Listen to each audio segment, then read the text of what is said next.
full of difficult choices, and some not so difficult. When you purchase an elegantly redesigned mid-sized merchants this holiday season, the good table is not your average kitchen store. You'll find everything from the essential to the unusual to fit your cooking needs. Whether you're a genuine food... Yeah, we're here with Mr. Wallace Bouchard of Fort Kent. A veteran of World War II, Monsieur Bouchard? That's right. Ouais. Vous n'avez pas de l'air si vieux que ça. Hein? Vous n'avez pas de l'air si vieux que ça. Vous avez été à la Deuxième Guerre, hein? I was born 1919. Oh, is that right? That's it. That 83, huh? 83, yeah. You've, were born in Fort Kent? On the strip road. Okay. On the strip road. Now, that seems to me there were a lot of Bouchards there. Yes, there was. One time there was a lot, yes.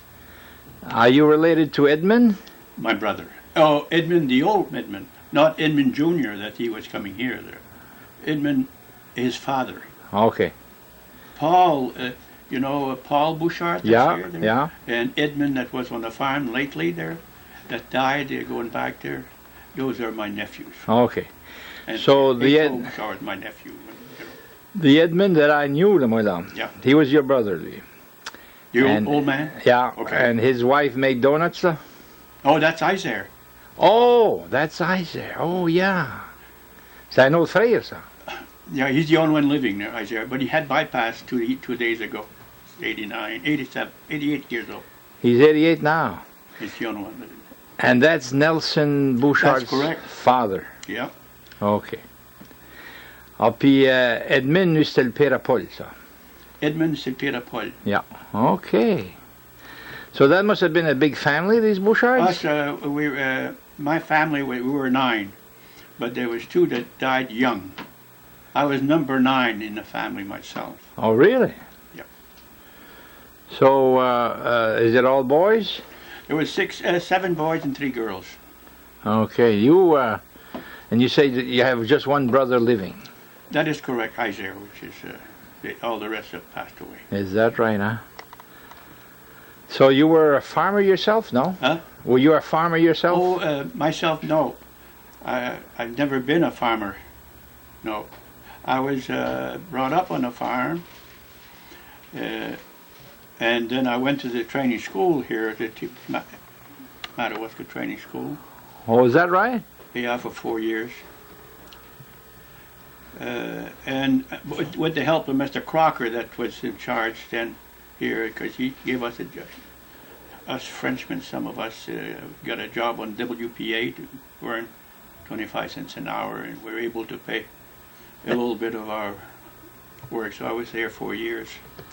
I finished the first normal. After the first normal, I owed Mr. Crocker here $150, and it took me a year to pay that. I went down to Waterville. That's where I worked to pay Mr. Crocker. I lived in a dorm, you know, and Mr. Powell, if you've heard of the name Powell, he was in charge of us. He was very young then, before he was married, and he was in charge of the boys in the boys' dorm. Red Powell. Red Powell, he's a good man. Yeah. Also, at that time, real good people like Juanita Blake, Miss Blake, there to teach us English as Frenchmen, and you know, never, always tried to help us. You know, always tried to help us. So we were very fortunate to have some of that people, because where I live, we only had one car, and we're 6 brothers, and no way that I could travel with the car. See, and there was some in New Canada that could travel, but to go to New Canada, it was 2 miles, and I did that at the start of the year there, and traveled with Fred Desjardins for a little while. But then the snow came, and there was no road, and Mr. Crocker gave me a job. Worked with called Mr. Sear, that was in charge of maintenance. And so you were like a janitor there? I was, yes, right. You get up at 4 o'clock in the morning, make good coal in the furnace, and feed the pigs, and and the hens, and take care of that. And it's on Saturday I'd kill about 10 chicken and give one to Mr. Crocker, and then 9 give it to Miss Dow. That used to be cook upstairs in the dorm for Sunday. So you're telling me that the college here, which was called Madawaska Training School? Yes, there was 3 years of high school at the time. Oh. And 2 years of normal. I played. So that's why you went there 4 years? Oh, that's right. I could have gone another year and be a teacher. Oh, okay. Right? But I owed money, and it was a little hard. So I felt I'd go to Waterville, because I had uncle and aunt there, and I could get a little job. What kind of job? There was no money. There's no job around here. What kind of job did you get in Waterville? I worked for the toothpick factory. Toothpick? In Oakland, Maine. Oakland, okay. 4 miles from Waterville. And I worked there until December. I come home, and I thought probably going into to Connecticut, because my brother was there, Gil, which is selling cars. You probably know Gil. Yeah. Bouchard, Lester's father, eh? That's correct. And he had just got married that year in 1941, and he was gone to Connecticut, and they were making good money. So, but he says you have to check, see if you're 1A in the Army. If you aren't in the Army, there's no sense. So I passed another test, and I was 1A in the Army. So I called Gil, and I says I'm going to join the Army. So I joined the Army right at Pearl Harbor was on the 7th of December. I joined the Army the 22nd of January. Wow. That year. And I went to Fort Devens, then went to Camp Lee, Virginia for, I was in the medical corps, basic training. Then I went to Fort Jackson in the summer thereafter, in Fort Jackson, South Carolina, and landed with the 8th Infantry Division. So now you're ready to go? Now we're ready to go. Which was where? Huh? Where did you go? So we went to the, we maneuvered that summer in Tennessee there, and they used to walk us, to get us in shape. We walked in the Carolinas there, which was hot. A week, one day of 40 miles, and the other day of 6 miles with running, 3 minutes walking 2. So we got in pretty good shape there. I got in the Army, I weighed 127, and at the end of the winter, summer there, I was weighing 145, and I never got below that after that. Then we left, we went to Fort Leonard, Missouri. And in Fort Leonard, Missouri, I went to O'Reilly General Hospital to become a technician, a medical technician, for 6 months. When I left there, my outfit had moved to the Arizona-California desert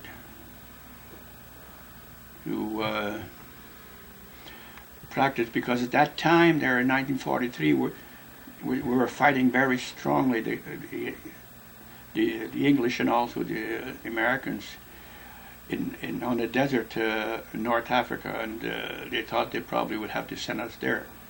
So we practiced that summer there. Then we came back to Fort Leonard, Missouri in about November of that year, November of 1943. Then in December of 43, we left New York, and we went to Ireland for 7 months. In Ireland, we were 7 months there. I was always, there was a teacher there that taught us French. How it was in France and Luxembourg and Holland and Belgium and the French, and there was a professor there that taught us. And I was very lucky here because at the training school there was a young teacher, Virginia Nadeau, that taught us French. I don't know if you remember Buster Nadeau. Oh yeah. As a lawyer there, and she was very, very good. And because I've never had French before in a small school, because then we couldn't speak French and couldn't speak English. So it was tough. Part of life. Yeah. They did. Are you telling me that they forbade you to speak French in school? In school, no, speak English, only English. But yeah. See, I hadn't learned French at all, but here at the training school there, yeah, we had one course that was French, and it was Virginia Nadeau. Was that Buster's sister? That's Buster's sister. Okay. A young and really nice, and I really liked her, and that's why I learned probably. Yeah, it makes a difference. Oh, I guess, you know, Yeah. the person makes a big difference. You know that better Yeah. than I do. But in Ireland, you're learning French. No, well, they're in Ireland learning French, but they had people from France to come in Yeah. because they knew we were going to France. Okay. Oh, no, in Ireland there was no French there. No. Only, we were 29 of us that made it in a division of 15,000. Now, The Louisiana Frenchmen at that time didn't make it. But the New England French here, see, I was the only one from the state of Maine myself. But the New England French did very good there. You know, we had learned French even in New York and Massachusetts, and you know. Yeah. So your French helped you then, in a way. French helped me in a way, yes, to interpret for the officers when I went to France. Very much, yes, because I was, you know, I was in the medical corps, and there was somebody that was sick. It didn't matter if it was a lady or somebody, and there was no doctors around. I had to go with the doctor and help bring kids to the life. You know, that's part of life. Yeah. So you went to France then after that? I went to France. Yes, I have that all here. We landed in the 4th of July in 1944, and there was about 3 miles of beachhead, but we landed, you know, just like the beachheads there. We went down on a rope on a big boat, and then we jumped in the water up to here to get to the shore. And then there was only a little place we could go. Very dangerous for mines and, you know. So, but at the 8th of, we landed there on the 4th, and at the 10th we started. We had real big battles at the first few days. At the Le Haye du Puy, which I'll probably show you on the map later on. We had a big battle there, and we lost about 500 people in less than a day. Then they changed the general. They put General Moore from Ellsworth, Maine here in charge of us, and he was a good man. You know, because at that day there, I went out to my tent and looked. I was in charge of the admission tent of a clearing station. So everyone that came, I had to give him a tetanus shot. That had us. Those that came, you see, in a battle, I'll tell you, Doc, in a battle there, if you have 400 injured today there, 24 hours from now, you'll have about the same amount that that's lost their mind, and you have to give it a shot and put them in for. We had tents specially for that, and we had people specially to take care of those that had, you know, sometimes it took only 24 hours to bring them back, and sometimes, you know, you could come to us and say they couldn't see, and that for sure they were not able to see, or they, you know, they had was injured, but it was not true, you know. This, oh yeah. So there's a lot of people that were injured mentally, you mean? After a battle. After a battle. Mentally bad, yes. Yeah. Practically the same amount. Really? of physical injuries and mental. Yeah, it goes after the battle. Oh, yeah. So you landed like a month. I landed in Normandy beachhead. A month after D-Day. About. Not yet, very close to a month after. And there was still fighting there on the beach? Oh, mon Dieu Seigneur, it was not more than 3 miles. Really? Where we landed. Yeah. So you took in quite a bit of oh, yeah. fire. And so were you ever injured yourself? No, I was never injured. But I was very close to be injured, but never injured. Really? But you saw a lot of people injured. I saw, well, you can see how it works in the division there. In my company, they split it in two. So you have 2 platoons there. You have always one set up. With one in charge of the first platoon and when the second platoon would go to set up in front of us, or if they were not, if we had a big battle, they'd take our place, every 4 hours. Yeah. We were split in 2. So how big's a platoon? How many men? We had 101 men in our company, and then it was split in 2. Oh, okay. During the battle. So you're taking machine gun fire, you're taking artillery? Artillery. Holy mackerel. And the fellows upstairs there, a few times. A few times that we had hardly no tents to work in at night there. One time we only had the supply tent that was not hit. When you hit, well, then you have the lights go through and they can see you. You can't work in that. Oh, yeah. In a tent, You mean aircraft was a... Yeah, the air. Yeah. Wow. Oh, they were strong. But after Le Hay-de-Puy there, after the big battles and all that, the Americans and the British stopped for a couple of days there, the battle. And they sent, for one day there, we could always see plane going over us, always. And very big plane, very low. Our planes? Our plane. And after that,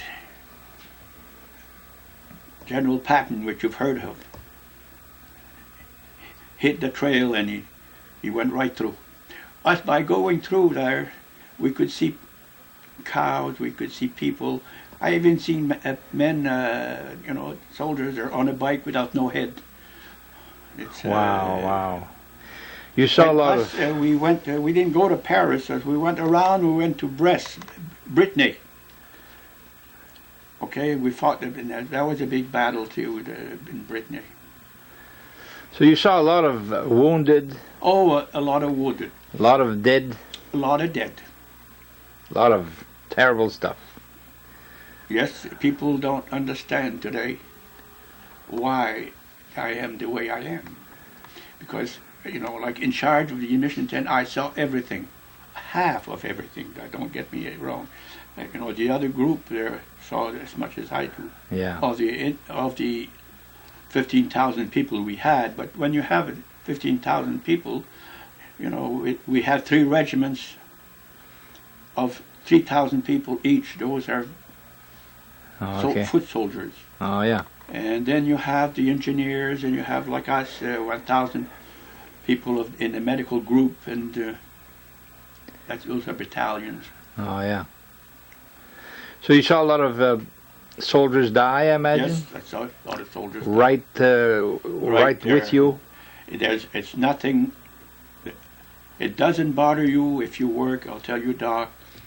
It's the same thing, a job that you do around here, except if you know the person and if you've been with him. Oh, then that's a different story. Yeah. That changes your position of it's very bad. So you're saying that if the job would have affected you, you couldn't have done it, I imagine. No, but it never affected me. It couldn't. I enjoyed helping people. I had a fellow that's secretary to take care of Well, that was all marked. If we gave tetanus shots or what we'd done to the patient before we sent him back to the emergency. If it's not not too bad, we'd send him back to a tent of ours for 3-4 days, so he'd go back to fight with the division he was in. So it was, we had to know what to do. And like this, we were there close to 4 years before, so we always had doctors. There was 11 doctors in the 101 men. And some were good surgeons, and some were good, all kinds of, but they were our people, our boss, who were in charge of us. And I had a fellow, a doctor too, in my tent, Dr. Weiss, who was in charge of the... So you kind of worked for him? Worked for him, but he just still told us what to do. But like I'd be a nurse, I give shots and check, if you had a hip gone or, a leg gone or an arm or something. Well, yeah. So you must have seen a lot of amputations then? Oh, and yes. Oh, yes. And then you saw people die right in front of you there. Yep. Yeah. A lot of them. It never bothered me. See, and the reason is it never bothered me. We had when we could go there, we had a Father O'Sullivan from St. Paul, Minnesota. That our chaplain was Catholic. Sometimes it couldn't be, but our chaplain happened to be a Catholic and happened to be a perfect person, but not old, but very good. And if I saw a person die, no matter if it was 2 o'clock at night, I'd tell my man, go get Father O'Sullivan, so he'd give him the last rites.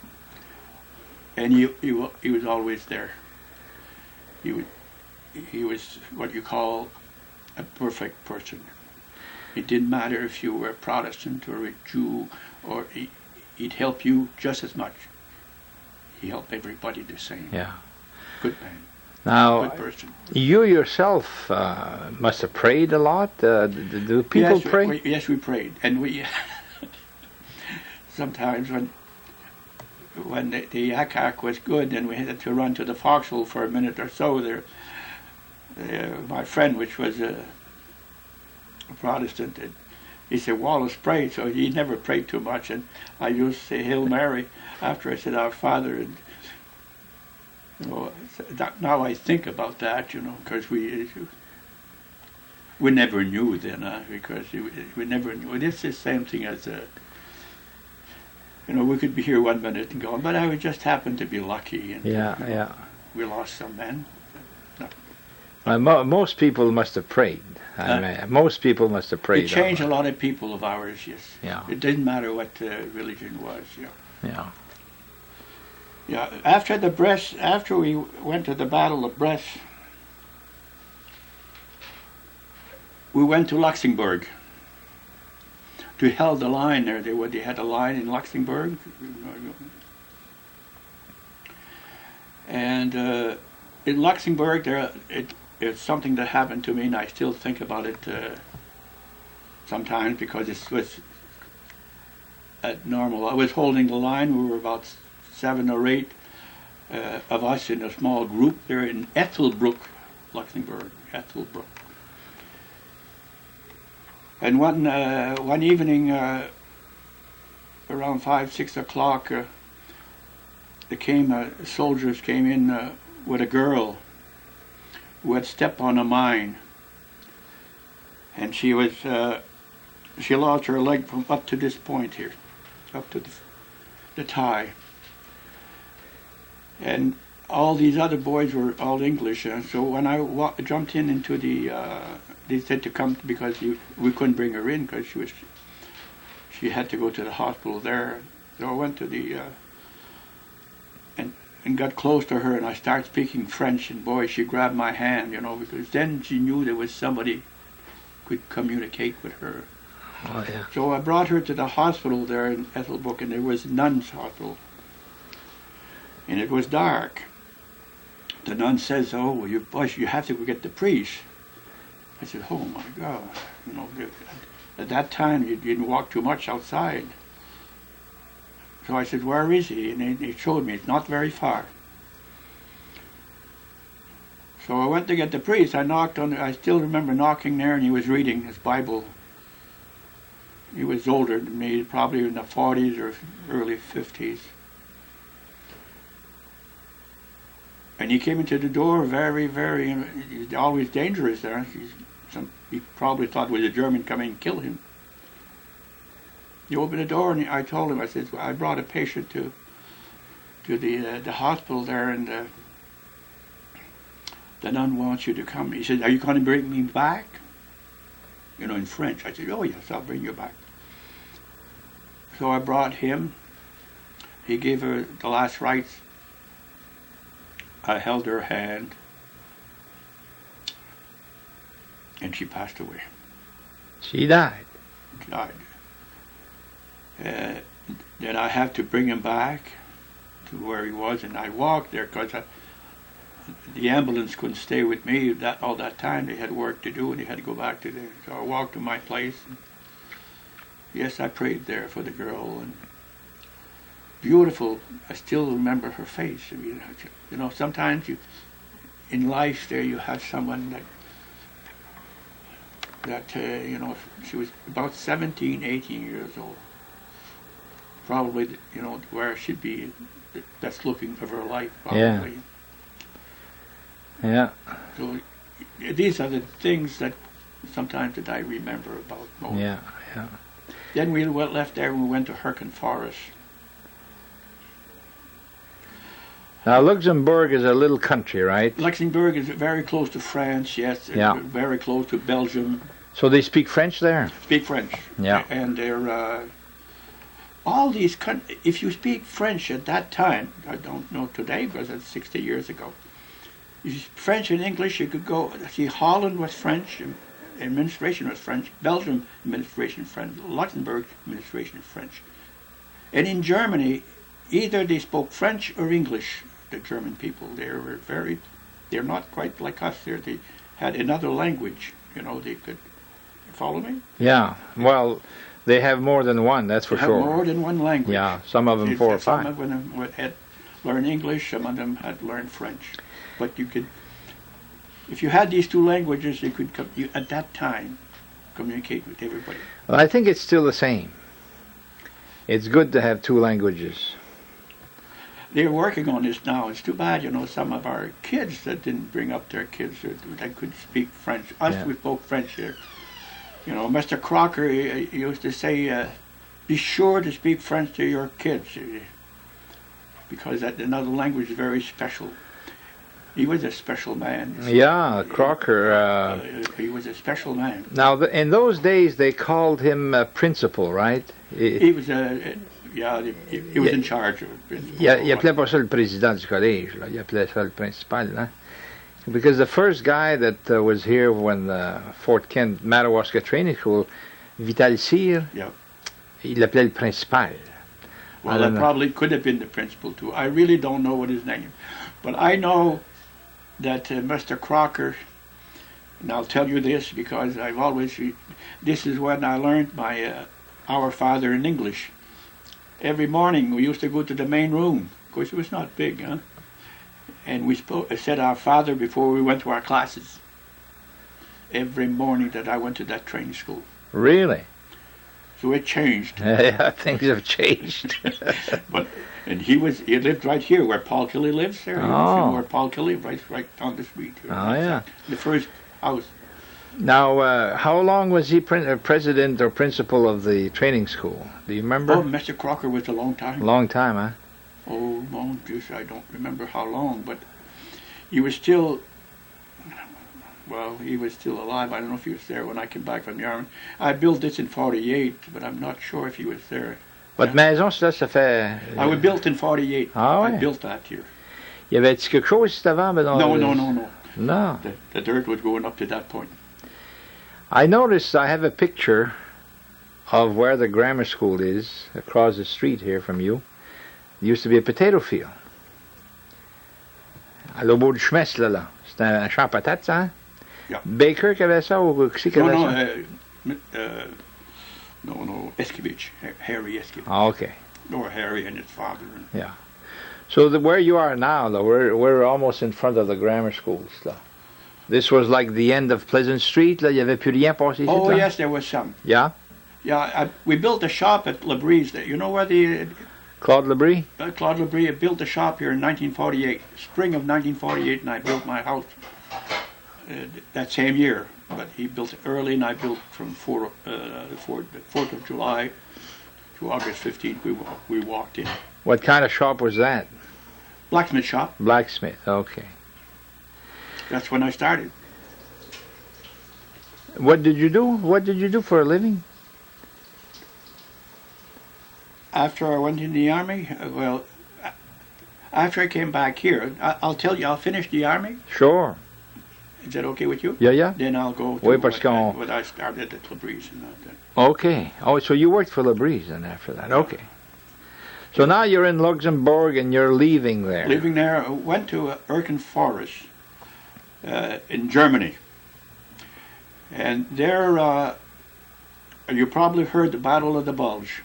Yeah. Well, on December 16th, pardon me, that's the day that they started. We had a little place where we were in, very cramped up. And we had 7 cooks that went outside to make breakfast, and we had a tree burst, and every one of them got hit. I myself, I was laying like this on a piece of shrapnel under me, and the roof was gone, and oh my God. So I started, one fellow came in, which was a cook, and of course we've been close to 4 years together, we knew each other, that was hard. And my captain that worked with me at that time, I'm a doctor but called captain, lost his head. When he saw him come in, he was cut here, and that was opened. Before I was able to shout to people to bring me a litter there to lay him down, they did that, but I saw him, and he was trying to get into a cupboard that was against it. So I told the major, which Major Pratt was a big man, I said, "You want to hold Captain Weiss?" I gave him a shot before. So he held him, I gave him a shot. Then I went back there to help one of our poor cooks that was cut bad. And there were 7 of them, and they were all bad. Did any of them die? There's some that, that about 3 or 4 passed away, and some that was hurt. So you're saying that your captain, the doctor there, he's the one that got hit in the head? No. I said he's the one that's lost his. He got. He got crazy a little bit. What do you call Section 8 at that time? Oh, okay. He couldn't take it. It was too much for him at that to see this person, which he knew just like I knew. We were together in these talks. It's the same thing as you. I mean, no matter if you're a doctor and you need all these young people, you get close to some of them, huh? Yeah. And it hurts if you. Of course, yeah. Now you talked about a tree burst. Qu'est-ce que ça veut dire, ça? Yes. A tree burst is it's a bomb that hits the top of the tree and comes down on you. Bon. And when it comes down there, everything in the way, huh?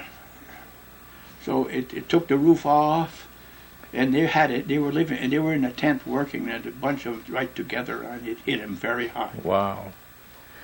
Now, this bomb that comes down, is that on purpose that it hits a tree, or yes, they were shipping bombs all over the place there. At the breakthrough of the German breakthrough there, and they practically won the war right there. Battle of the Bulge. Battle of the Bulge. Yeah. They came less than a mile from us. Wow. December 16th, and I'm telling you how strong a priest is. I told you before. I'm still telling you now that on Christmas night, nobody had taken their boots off. Everybody was trying to help some few people coming into it. We had to go about 3-4 times the distance to bring patients out because there was only one little road open. But at Christmas night, we had a little room not bigger than this here, We were 100 men and 11 officers. Some were Jews, some didn't believe in Christianity, just like it is today. But I was a servant then, and when at the midnight mass, when Father O'Sullivan lifted up his hands, they said he won't take this place. We left there the 16th of January. They hadn't taken the place. We hadn't taken our boots off, but they hadn't taken the place. So he was saying midnight mass, Christmas night. Yeah. Which he probably had more power at that time. I don't know. Yeah. But he was good. Oh my God. Yeah. He was good. So you went through the whole battle for Europe. After that, we went to. I can jump something here. Yeah. See. Ça c'est quoi ça là? That's your division? That's my division. That's my. This is only 1,000 people. See if you can see this here. We were in. We came down here to Normandy. Where's the coast, là?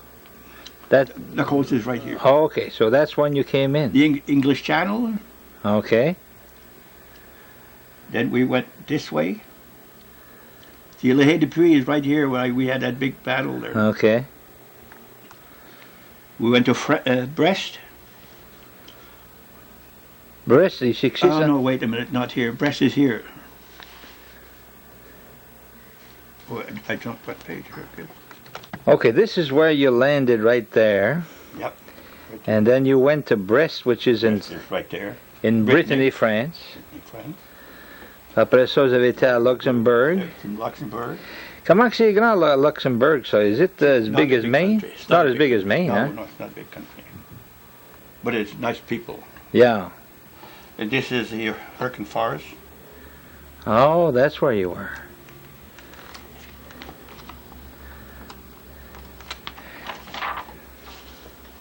And then, Hurricane Forest, we came here. We went we passed over here to, then we went. You're still in France, though? No, we're Germany. Here we're in Germany. Oh, you're in Germany now. So did you go all the way to... Oh, yes, I went far. I'll show you. Further than anybody. Bonn. Bonn. We passed the river Bonn to Cologne, where the big cathedral is. Oh, yeah. So this is all of 1944 and 45. That's correct. Yeah. We're in 45 now there. Yeah. See? Then we come up here. And this is what, make it fast, this is the Elbe River here. Oh, okay. And the Elbe River from this there to that, it became, the Russian became that. But we went 80 kilometers, or probably 60 miles. And see, we took 250,000 prisoners of war when we were on the 8th Infantry Division. So you can see there were big fields, like potato fields, full of soldiers. So you can see that the Germans could have really hit us and hit us hard, because all those soldiers, but they were, after the Bulge there, after the Battle of the Bulge, they did like Patton. They hit him and hit him and hit him. That's, you cannot slow down when you do something like that. You cannot give them time to organize. That's what happened at the Battle of the Bulge. They slowed down, and Patton said that was the wrong thing to do. So you're telling me, from what I can see, that Patton was a good general. He was a good general of war because, yes, he was rough. I didn't like him. I didn't like his speech. I liked Eisenhower's speech. He spoke like a man, but I didn't like his speech. No, he swore a little bit, and when he talked to us in Ireland, didn't care for that. So you can see this is where we finished. There I was.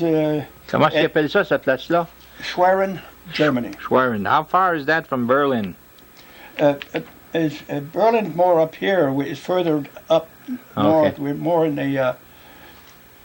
the Denmark and also closer to the north. A little northern, yeah.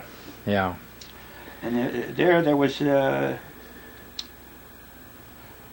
lot of hospitals, 17 of them, and I was in charge of 2 hospitals to be sure that the French were treated well. We were there 6 weeks. And right here, there was a not too far a camp where I can't remember the name now, where they treated the people bad anyway. They're Oh, you mean the Germans? yeah, just about 15 miles from there. Really? C'est marqué là? Hein? C'est marqué là-dessus? No. One of those camps Concentration camp. Concentration camp, yeah. I'll show you pictures of concentration camps later. Did you see those? Huh? Did you see concentration camps? Yes. Really? Yes, and there, a concentration camp there where we walked in. The woman concentration was not bad, but the men concentration camp, we walk in one door, and what they had to eat was turnips on the floor. It was worse than my father's pig, because then my father had a place where you put, wood, so it was neat anyway. Yeah. There they had barbed wires, and I don't know if you know what the barbed wires is all about. They had one blanket, and they were, I'd say, 23, 24, 25 years old. They looked like 80-year-old people with big bumps on their over there, the ulcers, and my God. And at one end of the building there was dead close to the end of the door. It was war is hell. If anybody doesn't know what it is, war is hell. So these people were they were almost dying. They were dying. Oh, they were, yeah. I didn't have to do that because of my French, because those that went there to pick them up, they had to dress up and then come back and dress out and take a shower, and you know how, it's dangerous to get disease. Yeah. But I just walked there to see that, and General Moore had the people in the city walk there to see what those people did to those people. He should have just, So he had German citizens. Huh? He had German citizens come and see that. Come and see the. Oh yes, and they walked about 15 miles. And you're saying that General Moore was from Ellsworth, Maine? That's right, and he died in the Korean War 10 years after. Really? I was not there, and what I saw that he got killed in the Korean War. Really? But he was a good man. Yeah. Did you, while you were going through Europe, see anybody from here? No. Comme parce qu'il y a Delcy Thériault qui m'a dit qu'il était dans the Battle of the Bulge, puis Conrad Gagnon. You take 60,000 people. Yeah. About 60,000 fought in the Battle of the Bulge. Wow. 60,000. So did you, throughout the whole thing, you never met anybody from Fort Kent or St. John Valley or nothing like that? Huh. See. Ça, c'est un magazine that Yank magazine from 1945. You got that in the military? That's. Yep. So it came out. See the Germans here. It's just a little picture of the Germans. They were surrendering in the Rhine. So you got this every week or every weekend? Oh no. We have there's another type of pictures that we had here that we had often, but not every week. Those show you the Battle of the Bulge a few times, the 8th and the 9th Army. The 9th Army, c'était quoi, ce pattern, ça? Well, it depends on where you were. You could jump into the 9th, you could jump into the 1st, depending on where you were located fighting. Oh, I think Patton was the 3rd Army, yeah? 3rd Army. Wow. But that's right, you're right there. But us, we jumped in. I want to show you... wherever you were needed. Yeah. This is our meal. Oh, attends, là. Je vais pas manquer ça, là, moi. Dinner. Ration type K. Qu'est-ce que ça veut dire, ça, K? Oh, well, it's K rations. That's... Et qu'est-ce qu'il y avait dedans?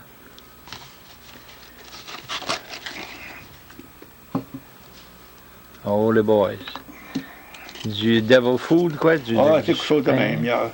You had a piece of chocolate here, there, you know. And so you had, attends, là, you had the Lucky Strike. Yeah. Les cigarettes. For Lucky Strike. Yeah, yeah. At that time, you know, the boys needed that. Oh, yeah. Well, I heard, somebody told me that some guys traded food for cigarettes. Huh? Some guys traded food for cigarettes. Oh, you know, yeah. They preferred to smoke than to eat. Yeah, but no, not us. It's very seldom we had that, though. Ça, c'est ça, là, c'est des crackers, c'est quoi? Ouais. Ça, là. Des crackers. And barre de chocolat, it's là. But it gives you food, you know. Oh, yeah.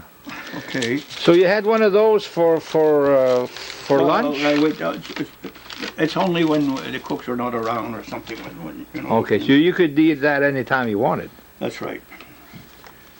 Here is myself here. That's what's in a hospital in Schwerin, Germany, right where the hospital that I used to check the people.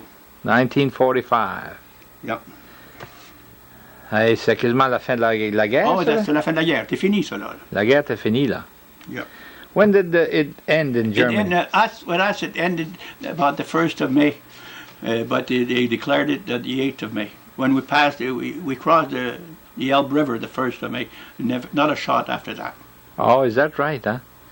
Wallace Bouchard, 1945, you were what? You were 20... I was 45, I was... 29. 20... 29, 25. je pense, hein? You were born 1916? Yeah, 1919. You were born 1919, okay, so you were 26 then. 25, 26. C'est un beau jeune homme. Ça, c'est quoi, ça? So I used to play, we used to play there when we were stopping here. We played... Baseball? Well, this is baseball here, but that's volleyball. Volleyball. We had a good team of volleyball. C'est vrai? Yeah.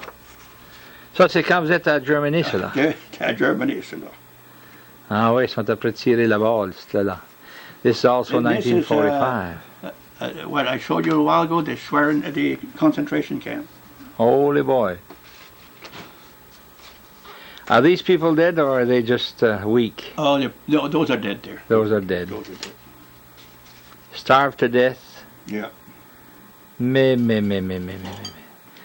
Boy, you must be one of the few people that have seen This that. is what I was, a technician, a sergeant technician 4. Oh, okay. Just like a sergeant, but with a T because of a technician, you know. Which means a medical technician. I wasn't, yeah, there could be a technician something else too, but I was a medical technician. Oh, okay. This is our golden arrow that we put on a sleeve.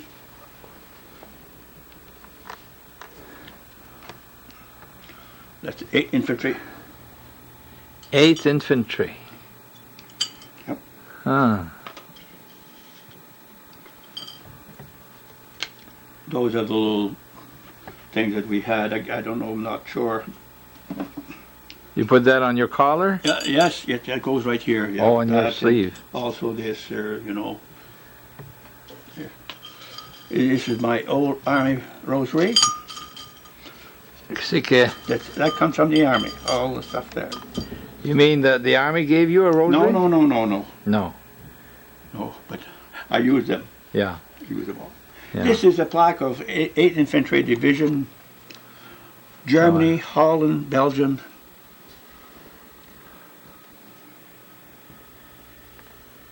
So that means when you get this plaque, it means you went and served in all these countries.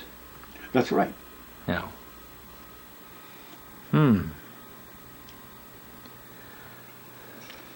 this is a thing that two of us got from the company. You can read it if you want to. European Theater of Operations, United States Army, Certificate of Merit. awarded 2. Technician 5th grade, William W. Bouchard. So it's W. Bouchard would name. That's right. William Wallace. Yeah. Company D, 8th Medical Battalion, in recognition of conspicuously meritorious and outstanding performance, military duty. Citation. From July 8, 1944 to 8 May 1945. So you were in the middle of the battle for a whole year in Europe, huh? Pretty lucky, huh? You're lucky you came out of there. And this is not too long after. I was 1942. I was not in just to come in there. I was just a private at that time. So this is 1942? This is a picture of that, 1942. The Christmas of 1942. That's before you went to I Europe. went to January of 42, and that was 9 months after that. Oh, okay. Monsieur William Wallace Bouchard, New Canada, 1942. Il avait 22 ans, 23 ans, hein? But, there I had just turned 23. Yeah. What date were you born? October 29, 1919. Okay. So I'm just turned over to 80. I'm still a young person. Okay, this is... You're going to be what, 83 lah? I'm 83. And I want to show you, when we're doing the Battle of the Bulge, Father O'Sullivan got this from Holland from me, and I sent it to my mother. He got that where? In Holland. In a church or? No. He got that, the store of some kind. Store. But it's the priest that bought it for me. Oh. Father O'Sullivan. Isn't that something? And you sent it to your mother? I sent it to my mother. I didn't know if I was going to make it, but I knew that will make it. Jeez. Qu'est-ce qu'elle disait de ça, votre mère? Oh, tu Seigneur. You know, my mother was... I was very fortunate to have a beautiful mother. And well, I don't say beautiful outside because she was old, but the inside was so beautiful, it was terrible. Yeah. See, I didn't tell you this, but from the day she got married till the day she died, she always had someone outside of the family living home. Really? Elle, là, c'était à qui, cela, là, vos parents, là, vous? My mother was Christy Diane, and her mother was a St. John. You know Louis St. John? Ouais. Like my mother was first cousin to Louis St. John. Puis votre père, comment il s'appelait, lui? Bouchard, Oscar Bouchard. Oscar. And he was brought up right next to the we have the hockey golf course. Oh, a golf course. And at that time, when I was up, the golf course belonged to my uncle Vital Bouchard, older than my father. You know. Really? Mais Oscar, là, lui, là, il y avait une farm là, sur le New Strip Road. Là. Well, I'll tell you one thing. In the 1900, my grandfather, who lived right next to the golf course there, bought a piece of land there on a strip road and put 4 sons on it. My uncle Adolphe, my uncle Vital, and my father and his twin. My father was a twin, right next to each other. And then some of these, the 2 that had to leave because of family, one went to Millinocket, Town, and one went to Bedford, and my father bought their farms. And Manon Adolphe always stayed where he was. He never had any kids, but he brought up some kids. So there was 4 brothers there living right close together. So how big were the farms? Not that big when they started, but then when Papa bought the farm, they would be not big enough to by themselves there. See, because there was one that had 17 kids there. Wow. Couldn't make it. 17 kids. He went to Bedford. Oh, yeah. And they were my godparents. So the farms were not big. Were they like 30 acres, 20 acres? But then when I was growing up, the farm was pretty big. Papa had bought a farm in New Canada right in front of us and right next to Léon Landry, I don't know if you know him. But Are we talking? There's a nice big farmhouse on the strip road that overlooks the. That's the big farmhouse there. That's Edmund's farm. But they bought that during World War II, and he sold it to his son. And you said you know Edmund, the old Edmund. Yeah. Yeah, he was 12 years older than me. Okay. And you knew probably Dominic. He was a KC. Yep. I know Dominic for sure. Yeah, Dominic was 10 years older. You knew. Now, coming back to the army, were you the only son of Oscar who went to the army? The others were all too old, or what? No, they were not too old, but they were farmers. Oh. So like Gil, they worked in Connecticut, but in the summer he came to farm with Dominic. Oh, okay. And they were excused for farming. And Paul and Isaac, they both was home. They farmed home. So, farmers were exempt from. Farmers were exempt. Yeah, they needed somebody to produce the food. That's right. Oh, okay. So you didn't make it to the farm. No. When I came back, I worked on the farm. I went with Paul. I was on the farm at that time there for a couple of years before I started. I guess we were all done with the army before I started at Libreach. Now, your father never lived on the strip, c'est un que ses garçons. Oh, my father lived there, yeah. He lived there too? My parents were married in St. Louis, there in Frenchville. Yeah. In 1901. And my father built a house there on the strip road and also a barn. My father used to build barns all over the place. Really? Yeah. He was... he couldn't read, but he had mathematics too. My God, better than I was. Huh. You know, as far as the square and all that to make those stuff there. He had that talent. Now, you say your mother kept... yeah, well, see, my mother always kept... the first year, she kept a sister to my father. See, my father had two two families. Two families, and the old ones... See, my father was the last one of the last family, so you can see there's a big difference. Oh, yeah. C'était tous des Bouchards, ça, là? Ben là, c'est... Tous des Bouchards. Ouais, les deux lits, là, c'était des Bouchards. C'est la mère qui était morte? Oui, c'est les Bouchards. Oh, les deux lits, c'est des Bouchards. And we had the laws like, like where Alban Bouchard is there. Lives, okay, yeah. That belonged to us too. Oh, okay. And the reason is we had one aunt when I was 4 years old that she had given her house to her farm. There was a farm there to her daughter, and her daughter passed away. She had no place to go. She could have gone to her children. She had a lot of children, quite a few, but she wanted to come home with a family of there were 6 brothers there, right? The Edmund was 14, and I was 16. I was 4 when she came, and before that she had Claudius there, which is one of my father's sisters, also the first from Yidi. She lived until I was 16 years old. She was a saint. Oh my God. Elle est morte à ce temps-là. Hein? Elle est morte quand vous avez 16 ans? Oui.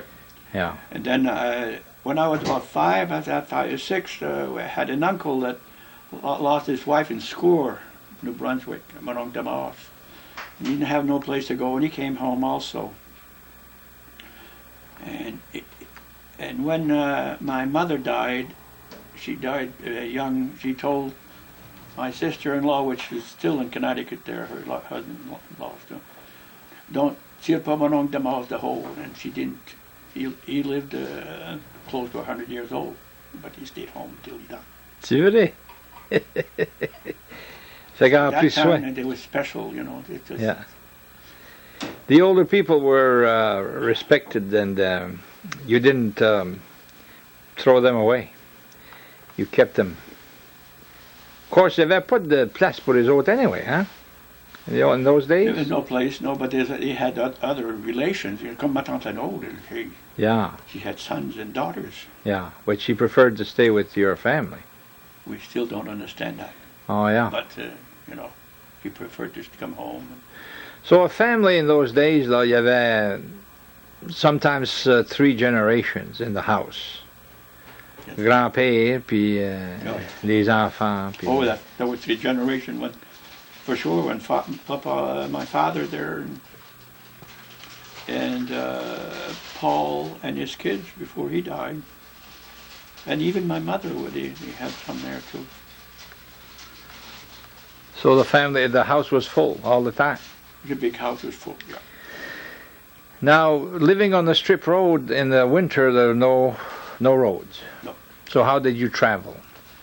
I traveled with a team, horses and all that. That's why that coming to school here, it was further than going to Bangor today. They're just as bad, huh? Yeah. So I couldn't go home quite often, to my So brothers. You lived in a dorm here at the Madawaska Training School. Yeah, there was a dorm at that time there for boys. I remember that dorm. Yeah. Dickey Hall, they called it?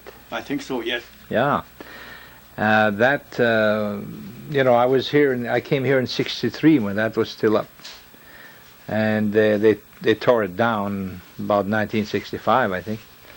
Now, you were telling me a while ago about taking care of pigs and chickens when you were going to school here. Yes, right. At the yes, and I worked UMFK. 2 years in the summertime with Norman Sear, which is, you probably know Doc Norman? A dentist. Dentist. Yeah. We had a big garden at that time. That was all a garden. So you're talking about Madawaska Training School, which is today UMFK, and what year about? The year 38, 37, 38, 39. Yeah. And they had a garden. Oh, they had a big garden. Okay, so they fed their students. They fed the people with that, and we had, like the carrots would put into the sand, so they kept during the winter, and yeah. And they had chickens and pigs. Chicken and pigs and cows, but I never played with the cows. I never bothered with the cows myself. So they had like a farm. Huh? They had just like a farm.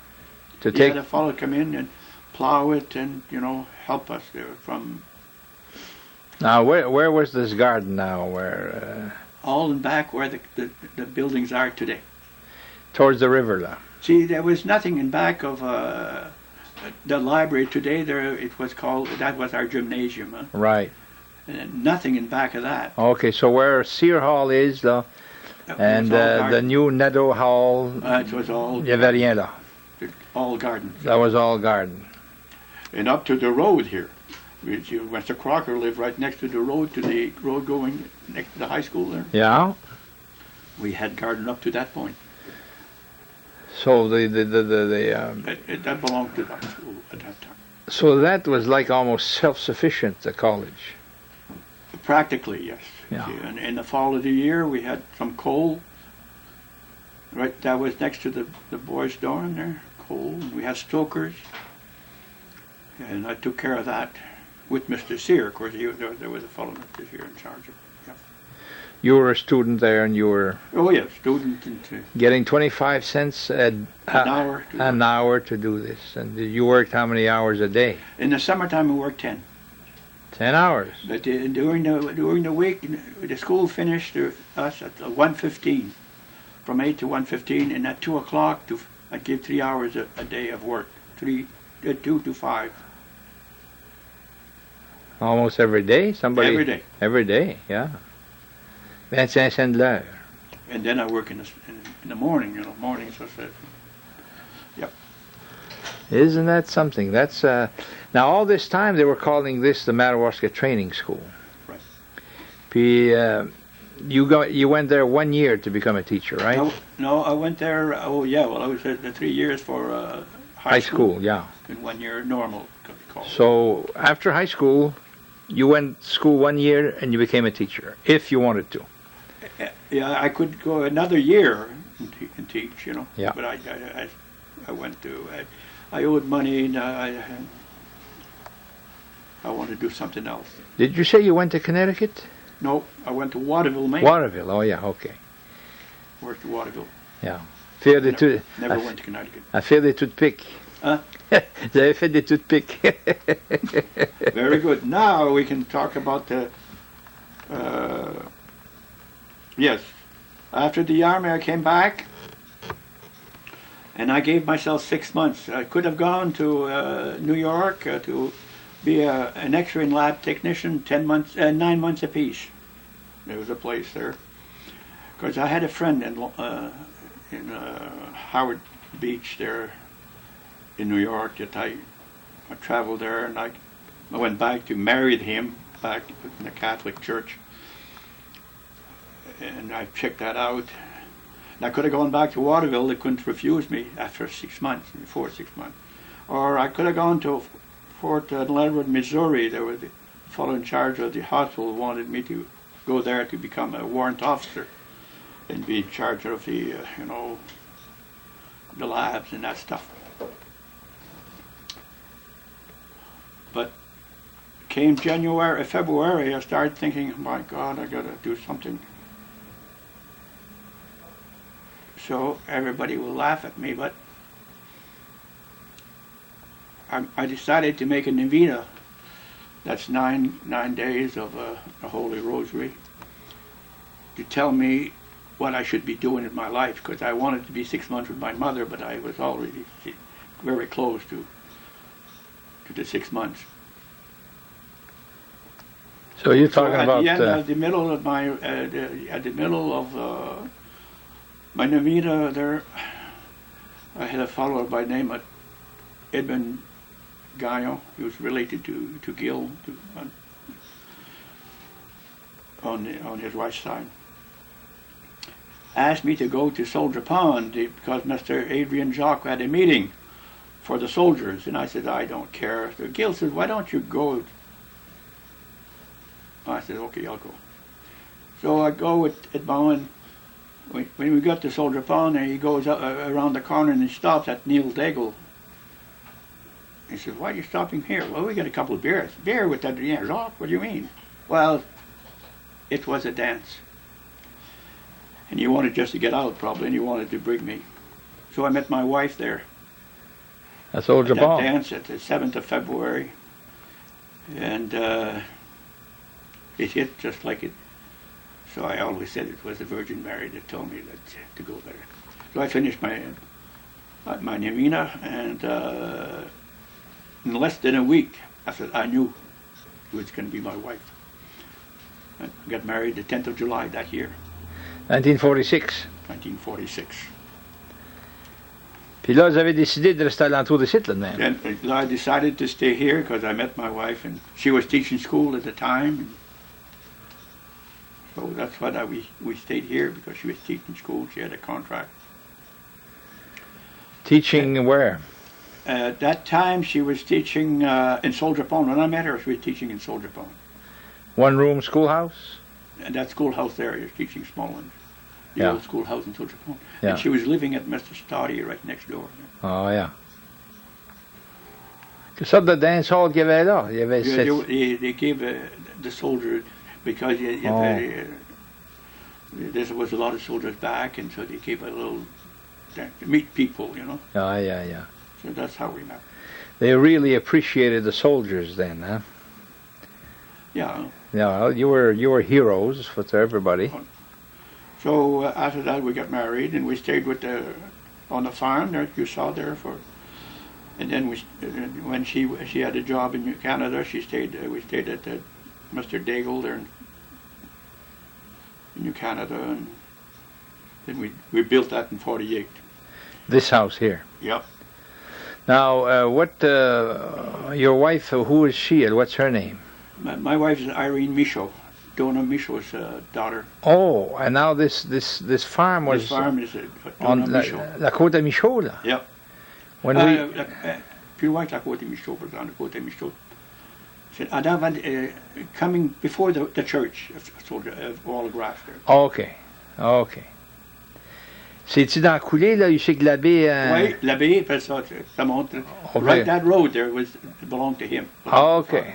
So Great Northern Road belonged to Mr. Michaud. It's not there anymore. That farm is gone. No. Yeah. Oh, okay. So you lived there for a little while.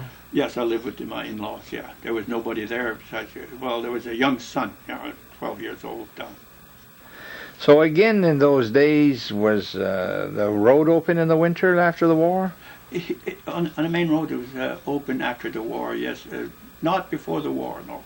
We're talking about Route 11 now. Yeah. That was open? Yeah. In the winter? And they had electricity there before, too, before us on the strip. Us, we had electricity in 46 on the strip road.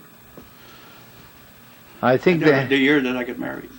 I think they had in 1939. They had electricity in Wallagrass. So. Yeah. Now le père Legs-la-Ville, he was taking care of that road. Right on top of the hill there. Yeah, he was taking care of that road. Legs-la-Ville's father, là. Comment il s'appelait lui? Oh, he used to work on the road. Yes. Oh, mon Dieu. Aimé? Aimé Labille. Yeah. Aimé Labille. That was his job, the opening up the road in the winter time. That's right. Yeah. So that wasn't too bad. Now, but when you came to town, là, il y en a des côtes, là. People used to put chains on their tires, hein? Yeah. Yeah. C'était dur de monter à la côte si tu n'avais pas de chaîne. Ça montait tranquillement. Des fois, ça montait pas. No. So, is there any reason why you built your house here? And the biggest reason I built my house here is to give a place for my kids to go to school. I prayed for that, and I wanted them to have a better chance than I have. I don't mean that, my parents were real good, but we were on a farm, and at that time there was no buses. When I built a house here, there was no buses. There's no talking about that. You travel yourself. And I wanted my kids, to have a better chance. I had one boy that was 18 months old when after we went there, about 18, and he was born in the later part of March, 18 months. And so it was important for you? It was very important for me to have a place, because when I went to school, here we had the Ramseys and the Bradburys, and on the other side we had the cousins, and they were all my age. And Roberts, Kenneth Robert, Howard cousin, you probably have heard of him, very, very man in Bangor. On the other side of the street there we had Leslie Larson. His father was a mechanic and was very good.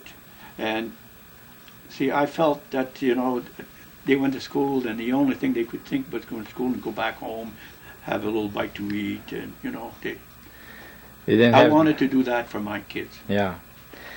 What you're telling me now is that Pleasant Street was mostly English. People with English names. Pinkham. And so... See, right here, Ramsey. Bradbury, next door. Larson. Then Larson was in front of the school.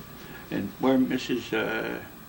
There was right on the other side of the road, they're going down there to the armory, was Mr. Crocker, Earl Roberts, Mr. Cousins, and then the minister of their church there. And on the other side was Mr. Larson. And we had a fellow by the name of Red Clark. Mostly he lived in, his father worked on the railroad, lived by the station, I'm not sure where. Another name I heard was Sylvester, huh? Sylvester? Oh, lived right next to Sylvester. Mrs. Sylvester, taught us music. She lived right next to Claude Libre's shop. Okay. Then Fort Kent Mills, there was a bridge there. And again, the Pinkhams, there seems to be quite a few houses belong to Pinkhams on the... Yeah, well, we had, you had a store right next there. Going up, you had Tom Pinkham, the old Tom, which came to young Tom. Then you had Niles, with now, not Niles across the street, that now Libri now live. Oh, okay. And across the street from that, you had... Bill Pinkham, which is now, Bill's brother, what's his name? The young fellow, you know him. Randy? Huh? Randy? Randy. That was his father. Bill was his father. So those three were close together, brothers there. Yeah. Well, they had The old brothers. They had mills too, huh? They had. Here, I don't know if they had ever mills here. But Tom used to cut wood. The old Tom used to cut wood, and Niles too had a lot of little jobbers. Oh, okay. Cut wood. Now at the mills there at the Fort Kent Mills Bridge. That's Bradbury. Bradbury Mills. They lived second house from here. Now. But that was a little before my time. What happened to those mills? You don't know. They didn't burn down or anything. Not sure. Yeah. I can't really answer that. No. Today there's Mr. Tardy has a mill there. Yes. Yeah. Okay. So you started to work for. I started work for Labrie in February of '48. We built this place in the spring. The garage there. It was an old shop before. Mr. Moran had a blacksmith shop. And then I worked for him for 9 years. Then he passed away. He was only 47 years old.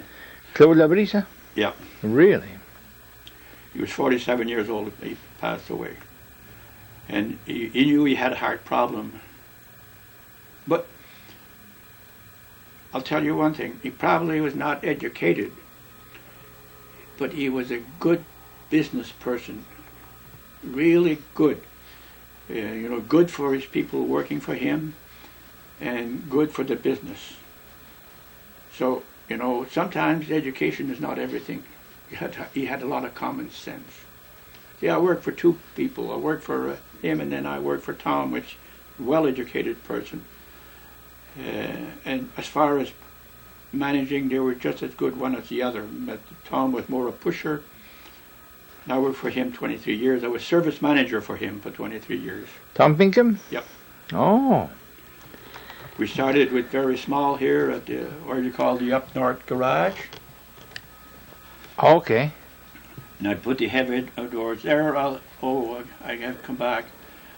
Yeah, in 1961 there, I had worked for Mrs. Labrie for 3 years, and Jim Labrie had finished college there in Portland, and he was young, and I wanted to give it to him, so I went to Tom, and Mrs. Labrie wanted me to stay there, but I felt that I give him a chance to be himself. It was his home anyway. Jim Labrie. Yeah, and he was a good boy. Yeah. Oh, very good. So I went for Tom in '61, and in '66 I went to when the mill was starting to being built there in '63 at the old mill at the Pinkham Lumber. And in '66 I went there for good to manage there. Before that we always had some work here in the Allagash, and we had work all over, and we were hauling wood to the Eagle Lake, making coat hangers at that time. So it was a lot of, but after that the work was mostly in Ashland. So he gave me a pickup, and I started traveling. I worked 5 days a week. Before that I was working 6 days a week. So you traveled to Ashland quite a while. I traveled steady for 18 years, complete. For 23 years I used to go there quite often, but the last 18 years steady. Every day. Now the mill in Eagle Lake that made coat hangers out of wood, was that owned by Pinkham too? That was owned by Pinkham. That's what became the old mill marina. That's correct. And it burned down. Yeah. So there were a lot of mills in Eagle Lake for a while, or is this the only mill they had The there? only mill that I know of. Yeah. Probably was some small mill. I don't know. Yeah. But then I went there. Yeah, I was service manager. We started very small. See, and we built.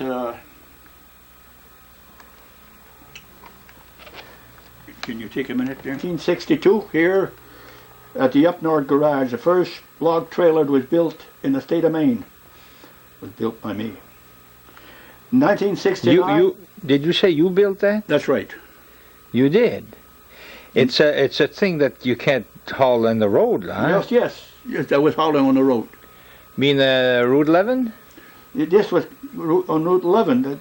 The way this was made here, we could haul to Eagle Lake or could haul, yes. Holy mackerel, that's a big load. But this load was in the woods, though, was that later on, was that in Pinkham. Yeah. But the width of this, it was 8 feet, 6 inches. It could go, except on the interstate, could go on the road any place. Here, and you're the one who built that trailer? Yeah, the first trailer that was built in the state of Maine, I'm the one who built it. Of course, I had help from an engineer from Portland, but. So at that time you were not working for Claude? No, I had left there in 1961 to go to Fort Pinkham. And what year was that? That was 1962. The year after I was working for Tom. Wow, you were working for Tom Pinkham then? That's right. Yeah, holy mackerel, that's a big. Here in 1969, there was a 100-year anniversary here. Probably you remember that yourself. Centennial of Fort Kent. Okay, so a Mack truck came with this truck here with a 60,000 pounds rear end to demonstrate it in town here.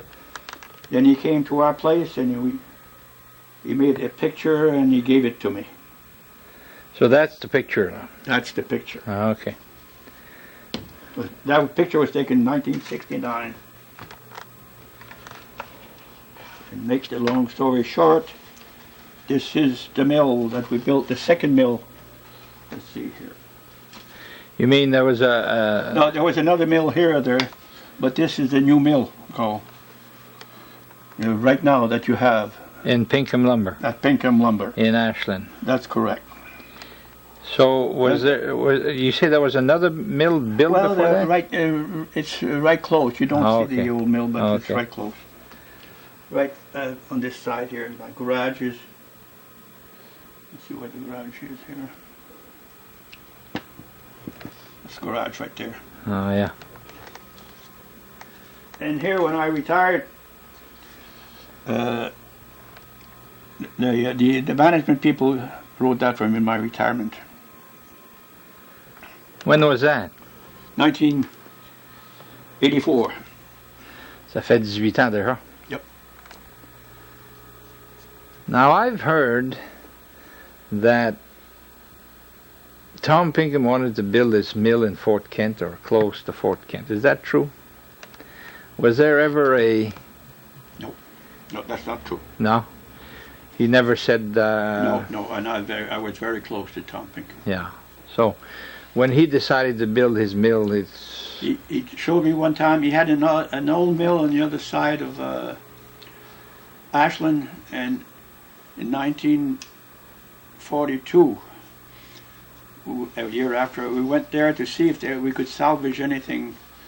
And where he stopped, where the road is now there, or the first road where the sign is at Pinkham Lumber, and he said, a mile and 3/4 from here, I was here with my dad, and there's a nice place to build a mill. There was no road or nothing. But he says, I don't know, Dr. Ronchville, I shouldn't. But the year after he did, he decided.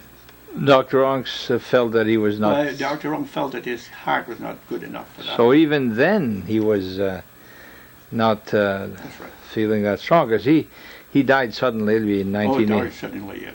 Not quite 65. Not quite 65. Yeah, 1983. I remember that. Yep. Yeah. So there was never any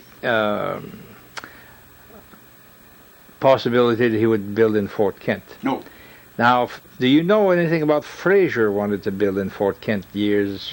Well, I've heard about that, but that I guess there was a decision there when they built there that to build here, but I don't know enough about that. Yeah. That's before my time. And well, I heard that they were stopped from building here because they would have competed with all the other lumber people, you know, so they went to Madawaska. I don't know if that's true. Anyway. I can't tell you. So, when you lived on the strip there in New Canada, you traveled by sleigh in the winter with horses. Yeah. People would just put away their cars for the winter? They just didn't use them. No, didn't use them, yeah. Yeah. Now, when you were going to school here at the university, There was a high school here, wasn't there? Oh, yes. Yes, but see, at the high school, I could have gone there, and if I'd have been close enough, that's where I would have gone. But it was 6 to 7 miles from home there. So I couldn't travel, and we only had one car. This was not as easy as it is today. Yeah. So I couldn't have gone to school because there's hardly no money. With lots of food on the farm, but the money was not there. Yeah. It was a big depression. You probably know about that. Yeah, in the 1930s. Oh my God. Yeah. So you were raised poor. Didn't know it. Lots of love, but poor. Yeah. But our mother made our clothes, and at that time, we didn't know that we were poor. We played ball on the front. We were practically a team by our family. Yeah. We enjoyed it. You had enough to form a team. Well, we played ball and we worked on the farm, and we enjoyed ourselves, I think, in a better way than they do today. Now, what did people buy in those days? What did you have to buy? You needed some money. You raised all your food almost, huh? What did you go to the store for? Well, at one time I came with Paul to the store with a little truck and a load of hay. We brought to Susie, and the load of hay brought us $17. And we went to his store there, which was right next door. And my mother gave him a list of what she wanted there, like white flour and 100 pounds of sugar and the stuff that she needed for the, that we didn't have. And Paul used to say, he was older than me, and say, if we can have 25 cents left, we'll buy you watermelon. And we did have so we bought a big watermelon. I still remember that, For 25 cents? That was special. So they bought salt and molasses. And that's right. Whatever Mom had Yeah. on her, Yeah. on her list there. Did you participate in you had animals on the farm? Oh, mon Dieu, oui.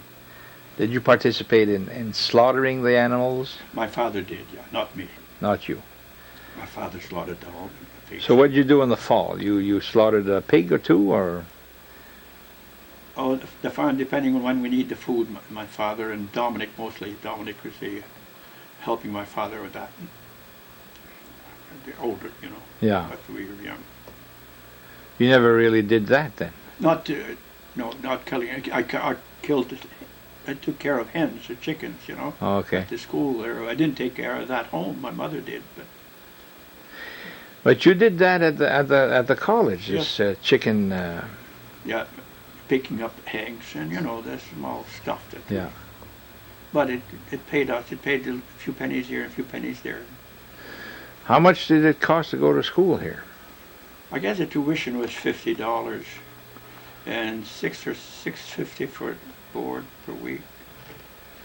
But that didn't look as much, but it got up after a while. Yeah. $50 for the year. Huh? $50 for the year. Yeah, I think so. Tuition. I'm quite sure that's what it was at that time. I believe it. Because I think when I went to school, it cost $200 a year.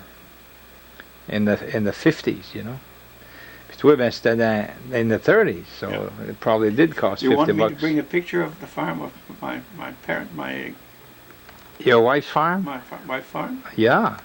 Here, if you don't move it too much.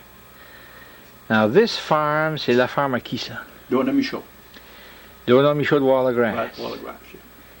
Puis, c'est dans le bas de you see que l'abbé... That's right. L'abbé is... shop, là. Yep. So, if you go further than that, up Route 11, you'd hit the church that used to be in Wallace, top of the hill. Yep. Dona Michaud, c'est plus là pantoute, ça, hein? No. Look at the big barn. Holy mackerel. It's made a little different than other barns, isn't it? Probably so. Des sheds en masse. Un garage. Ça, c'est la maison, c'est là. C'était une grosse famille, les autres? Oh, and 3. 3 kids. Yeah, the oldest boy is a doctor in Johnstown, Pennsylvania, and the youngest is an engineer in Maryland. So these people here, comment est-ce qu'il s'appelle encore? Dona Michaud. Dona Michaud was able to have his children educated. Oh, yes. Now, how did he do that? He's working on a farm. Working on a farm. Yeah. He'd send them away to get educated. Yeah, he went to Johnstown, huh?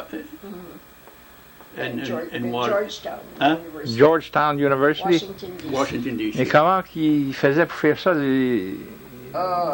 He had more money than other farmers? No, No? Papa was really against it, but Mama was a pusher, and she sent him to ma tante Alma in Washington, D.C., Her and he sister. stayed there with her. Oh, okay, so your mother was the one who was... Associate, Gertrude Saucier Michaud. Yeah, she was in favor of education. Oh, yes, she was a pusher. So was this brother older than you? Yeah, he was 4.5 years older. So he went to school outside of here? Oh, yes. Yeah. The 2 boys went. From I couldn't go because they wanted to keep me on the farm. But she came here. But I came here and I'm just as satisfied as they got to be, Yeah. really. Be surprised how much...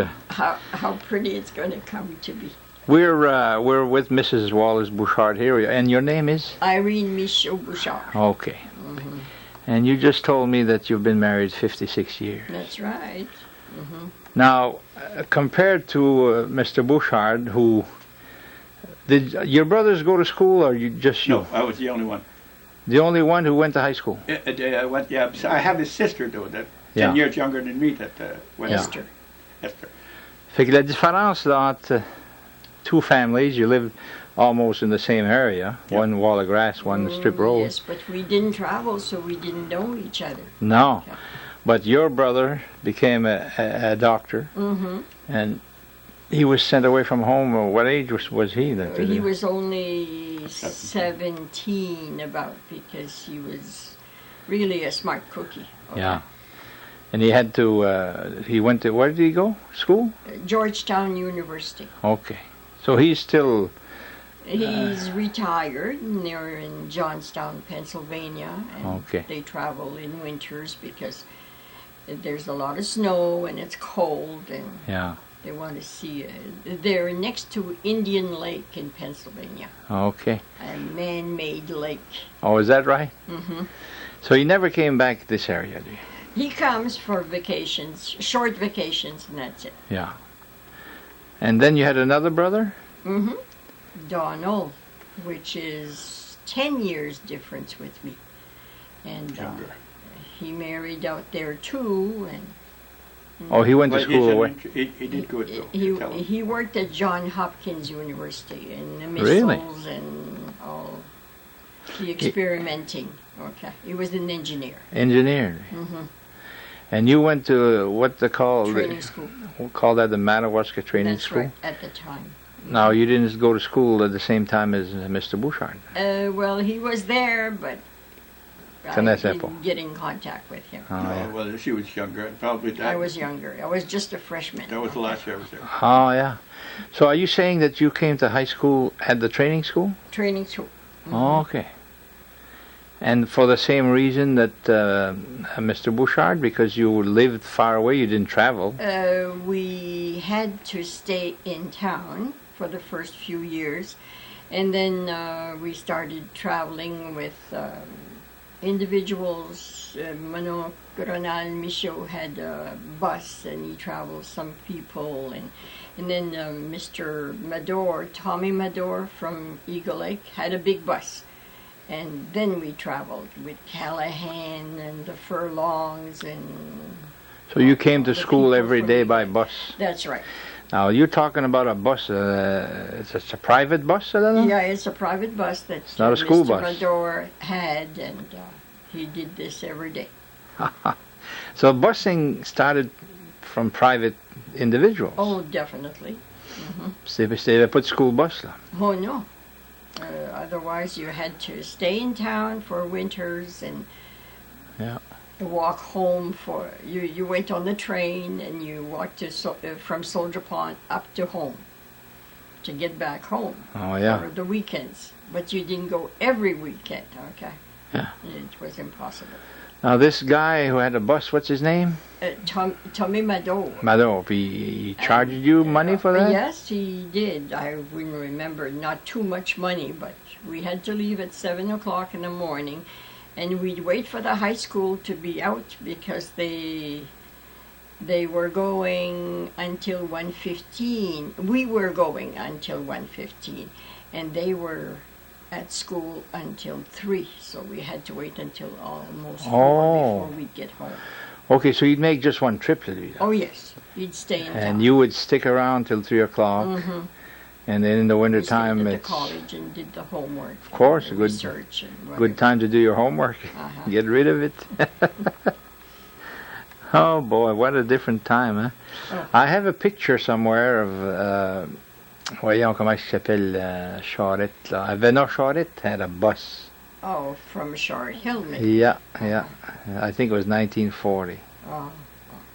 This was in 40-some plus because I graduated in 44. Yeah. She taught 27 years of school. Oh, is that right? And I stayed here with a sick girl 13 years in between. Where did you teach? St. Louis Elementary School. Right here. Mostly New Canada, Soldier Pond. And is that right? Yeah. So how many children did you have? 5. 5 children? Are they away or are they around here? They're all away because that right? we sent them out to college. Oh, yeah. So they all went to college? They all did, right. Yeah. 2 is a doctor. One is a medical doctor, one is a doctor of education, the oldest one. And the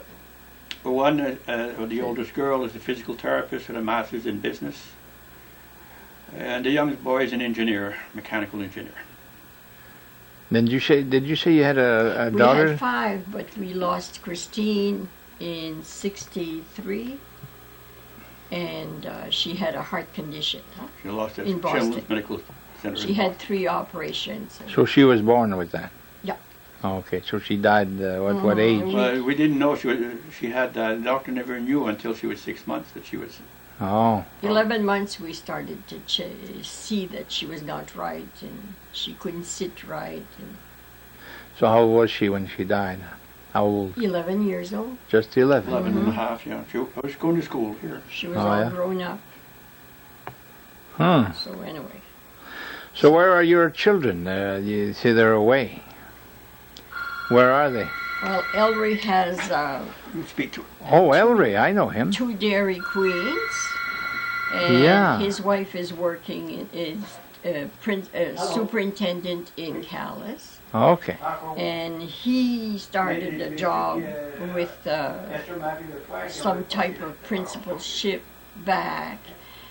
And he's not well, but he doesn't want to slow down. Ellery, sir? Now, Ellery was principal in Van Buren. That's right. Là, il est rendu à Calais, là? Oui. Oh. And he was... And then Gloria's in Wayland, Massachusetts. And she has 4 kids. And she's just returned to work lately because she enjoys working. Yeah. And they're supposed to drop in tonight. So, and then Marion is in Vermont. She's a family doctor out there. Got married last fall. And she has a new baby. And he's working as an architect. In Vermont? Did you say Vermont? That's right. Yeah. And Peter is in Wayland, Air, Massachusetts. Okay. Next to Fort Devens. And he's an engineer out there, so I miss them all. Oui, je pense bien. Ellery, Mm-hmm. did he teach in Fort Kent for a while? Yes. No. He in started Saint-Agathe. in Saint-Agathe. Saint-Agathe, yeah. Right. I And remember. she was there too, teaching, and they had a trailer out there, but they Oh, decided he's been moving up. they've been moving here and there. So, Yeah. but You they- say he has 2 Dairy Queens in two Dairy Queens, one in Belfast and Okay. the other one in Presque Isle. Okay. Now, your farm, we looked at it a while ago. Mhm. Nice big farm. Oh, it was gorgeous. And the barn was made a little different than other barns, I thought. So your parents, what happened to that farm? Well, first of all, that was Mama's place where she was born. And they had a house, and they took it down because it was an old house. And they built Okay. one of their own when they got married. That was in 1919. And then that house burnt, and then they built another one. And this is the way that it turned out to be. Now, in Wallagrass, looking at the terrain there, il me semble que it's not too flat. And what did they grow? Potatoes? Potatoes, oats. and they Really? had They She had a sheep. nice piece of land Oh, over they there, had Really? on top of the hill there, you know. Okay. And then there was a concession that you called. Yeah. Which was a nice spot because it was pretty flat. Oh, so there's flat And land then behind. when Mama got to be kind of sick in 1975, Papa was sick, had been sick for some time. And she decided to sell. So she sold to Ray Steichen on Condoleezza's son-in-law. Okay. And then Steichen, I guess, sold it to the next guy. I don't know who they are. She works at the hospital, I think. There's nothing there now. Nothing Oh, at all? yes. Oh, there is. There's a old house. The barn burned, and then There's the only house burned. nothing left as far as from. Everything is down. The Yeah. shed came down just these past months. Okay. Now, when they talk about Michaud Hill, that's not you. No, that's not the one. That was the other one was Abel Michaud. Abel Michaud. All right. Any relationship there? No, that was No. not related. Yeah. Not the same Michauds at all. Did you say you had a big family? No, just 3, huh? 3. Yeah, comment il s'appelait? Denis encore? Donna. Donna and Gertrude. Oh, okay. Yeah. She played the organ in the church over here too. In Fort Kent? That's right. She Oh. was. The last part of it, yeah. Ah. Okay. So this is your home on Pleasant Street, 97 Pleasant Street, That's right. built in 1948. Ça fait combien d'années ça là? Ça fait 54. 54 years. 55 now, yeah. Yeah. Then you have a camp in, Yes, that's it. I placed it. I placed it on Eagle Lake, huh? Yeah. How long have you had that? We bought that,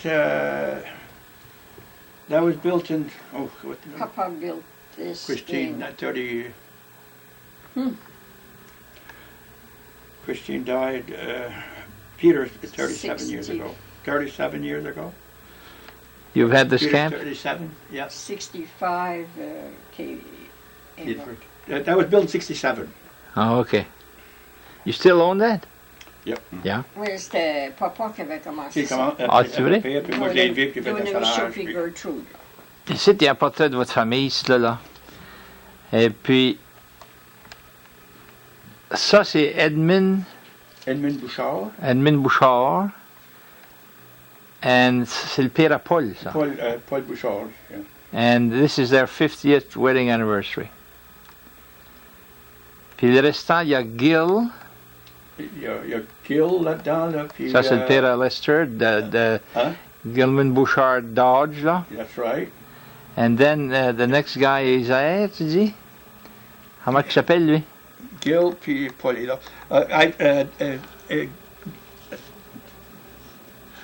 Next to Dominic is Paul. Where, attends, comment c'est ça? Gil, puis moi.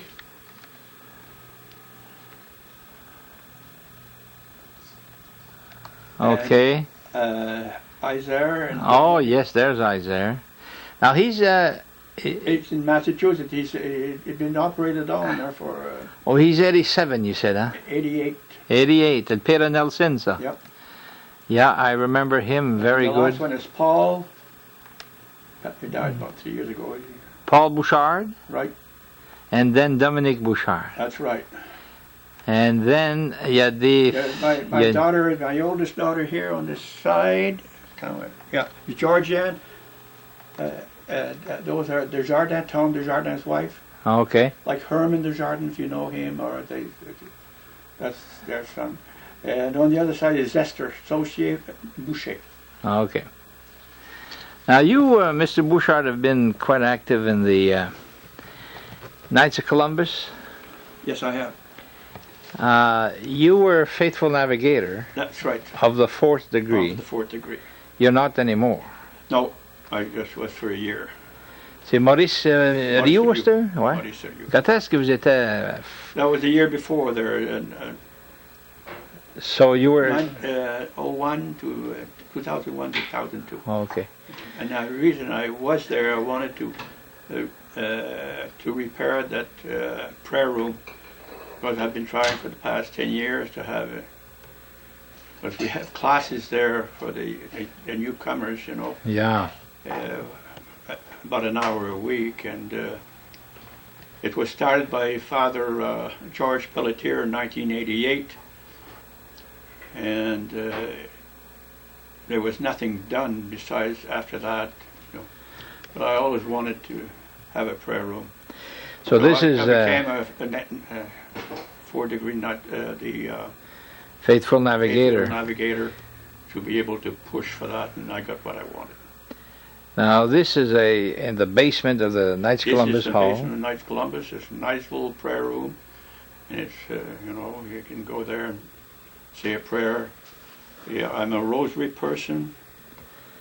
I've been that since World War II, and now I'm glad that the Pope is pushing it, and it can stop wars. You understand that the rosary, if said, can stop wars. I had a paper, I forgot to put it out there, but in some country that they prayed a lot, the rosary, or 10% of the Austria, pardon me. Okay, I'll give you the history. Austria, okay. After World War II, the Allies gave Austria to the Russians, because then there was, and the Russian had them for 3 years, and what would a small country like Austria do with a big country like Russia? So one priest said, why don't we do like we did at the Battle of Lepanto in the 1500s, where they had the people pray the rosary just to Austria. Yeah, this. Okay, so they started. They said if I could get 10% of the people in Austria pay the rosary, we could probably do like the Battle of Lepanto. So he found they were able to get 10% of Austria, and they prayed for 7 years. In 1955, the Russian left there. May 13th, that's the anniversary of Fatima, without one shot. And they went back home, and that was a very nice country for them, because it was placed right for the West, and it had good fertile land and everything. Nobody could understand that. And the fellow asked a nun that was his testament before she died, and it said it was the rosary that. Yeah, that's strange. You know, I don't remember this. Austria and the Russians leaving. Austria, May 13th, without 1955. Because they certainly didn't leave Hungary, and they didn't leave Czechoslovakia. They came in with tanks. Oh yeah, but that was after the war. Oh my God, yeah. But in Austria, they left. Huh? They left in Austria. That's right. So, I see a big, at this time of the I see a big war, and I know too much what war is all about. You're talking about Iraq, though? Iraq. Yeah. You're not in favor of that? A lot of innocent people on both sides. You know, a war, there are good people on both sides. It doesn't matter if you're Christian, if you're Muslim, if you're Jews. We're all good. They're all good people, but there's a few fanatics that can really spoil. And those in war aren't the one that's going to get killed probably, but it's going to be an innocent people all over, which we see and we've seen, and we know that there can be much more destruction. So I feel like playing the rosary. About 10, 12 years, 13 years ago, I had a fellow come here and asked me, and he said, the KCs are not teaching religion, could you come and help? So that's why I went, and I up until last year when I gave it to Paul because I had too much in my hand, Paul Wallace, pardon me.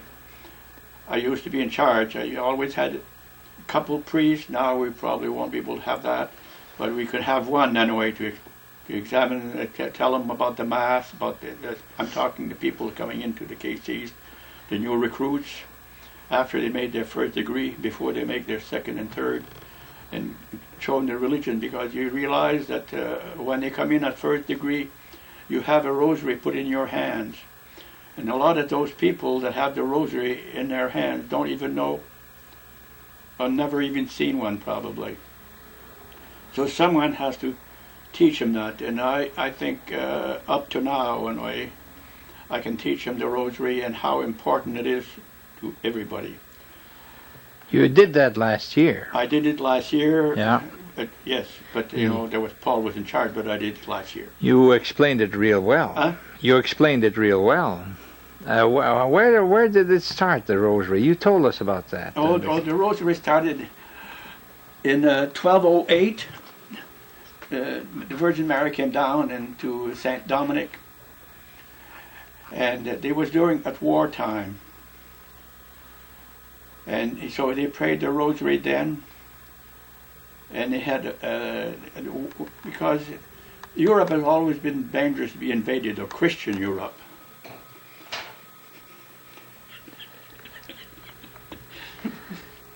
Ça, excusez, c'est un beau chat, ça, là. Il faut qu'elle vienne se montrer, là. C'est vrai qu'il est beau, hein? Come from Vermont. Really? Come from Vermont. Hey, regarde ici, toi. Ah, j'ai fait peur. So this was in when did you say, 1208? Yeah, in 1208, that's right. When the Virgin Mary came down to St. Dominic and showed him how to pray the rosary and gave him the rosary bead, and it always said that, you know, you have to touch your bead to know where you are when you play. And the rosary, there's a lot of people that praise the rosary but doesn't know the mysteries of the rosary. And the mysteries of the rosary is like a Bible. You talk about the mysteries, and our Pope right now made another mystery, which made the mystery of the light, the mystery of it has come out, but not too much yet. But I've asked Gary Smart to be able to give us a card on that. So we'll have small cards to people that don't know how to pray the rosary. They can learn. The luminous mysteries is what the Pope has, it's called the mysteries of light. So we'll have 4 sets of mysteries now. Before that we had only 3 sets. Do you know what they are, the new ones? Huh? Do you know what they are, the new ones, the new mysteries? Yes, the mystery of the new mysteries are, well, I don't know too much, but I know the first one is baptism, our Lord being baptized. The second one is water and changing water to wine in the wedding of Cana. The third one is, oh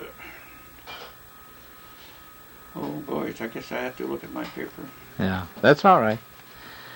I say it, but this is brand new. I'm sorry that You're one of the few people that knows it, I would think. The third mysteries of the luminous mystery is the proclamation of the kingdom of God, and the fourth one is the transfiguration. And the last one, of course, is the Eucharist, the Last Supper. And if you say the Rosary, and then this is going to be on Thursday now. I was asking now. See, the Joyful Mysteries is on Monday.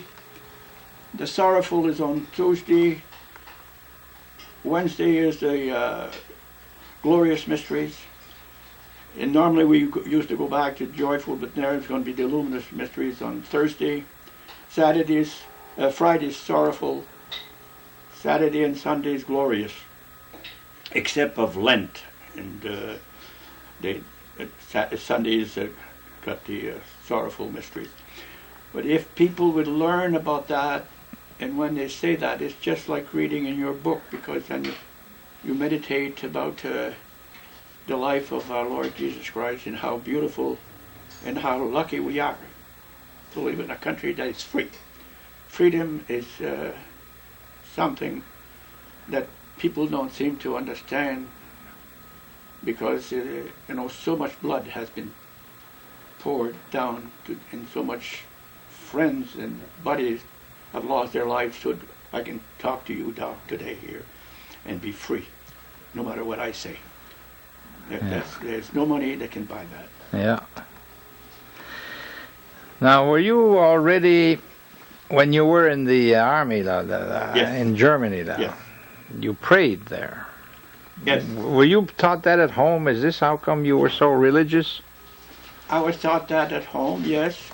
Yeah, my parents were religious. And I was taught that by the old lady that mostly was only living home and was old at the time. Well, she was home. She died at 83 and she was home 14 years, I guess, 12, 14 years. She taught me a lot of prayers, that even prayers before communion and after communion, my wife didn't even learn at the convent with the sisters. So, she was she used to tell me, I have to tell you this, she used to tell me, during Advent there, as a young boy, say 4,000 Hail Marys and ask for a good wife. And that I've always said that, not during when I worked, but since I retired, I've always said that. And I was very thankful that she gave me that, and that maybe that's why I got, because it's nothing in this world when you have a good partner to live a life so beautiful. The money doesn't, there's no money that buys that. Now you, who was this lady you said? Was she related to you, this lady? She was related to my father from the first, she was married to my father's brother from the first, from the Elida, which first group of people. Yes. Now in the KCs there, you're going to be teaching again this year? I'd like to teach the Rosary again. Paul probably will be, because I give it to him, be in charge. I hope that he takes over. If not, I can. But I'd like for him to start with the younger people. We have some good people here that can teach. I can teach the Rosary, maybe, but I'm talking about all kinds of other things that can be taught. Like in the Bible, and like the Beatitude, and there's a lot of things that can be taught to new people, and I think it's very important that they myself, because we all need to, and if we are going into the Knights of Columbus, which is a very Christian or Catholic organization, and it's supposed to be the right hand of the church, we should be able to pray and work together as family. Now here in Fort Kent, we have the largest council in the state of Maine. That is correct. That's quite an accomplishment. That's quite an accomplishment, is right. I think we have over 600 members, 625, I think. I'm not too sure exactly what they said, but he told us the last meeting we had a big... We have quite a few. Yep. Very nice. And we had a good class last year. It was You know, the people who came in were very, very well impressed, and That's very good. I think that this year we're going to have about 25 new candidates, and we look forward. You'll have your work cut up for you. Yeah, but we're better organized. It's not going to take as long, and you know, one thing we missed is having the chaplain come over. What? The chaplain, el prêtre. Oh, he doesn't have time anymore. No, the priest, yeah. But you probably will be able to give you a. Well, I've always had a day to. But at one time I had 2 priests. Yeah. And Dan Watson was good too when he was here. Oh yeah. Dan Watson. Oh, he was good. Yeah. We're coming to the end, là. Ça passe vite, hein? Oh, they went too long for sure, but what can you do? I want to thank you very much, you and your wife, for telling us about your military career and your life here in Fort Kent. You always loved to live here, I'm sure. Oh, yes. C'est un choix que vous avez fait, hein? No, I've always liked to live here, and yeah, I hope I can stay here till the end. You're in good health? Huh? Vous êtes en bonne santé? Up to now, yes. Madame et tout? Why? Good. And you're how old now? 83? 83 years old. 83 years old. Well, we wish you a long life and keep staying healthy. Thank you, Doc.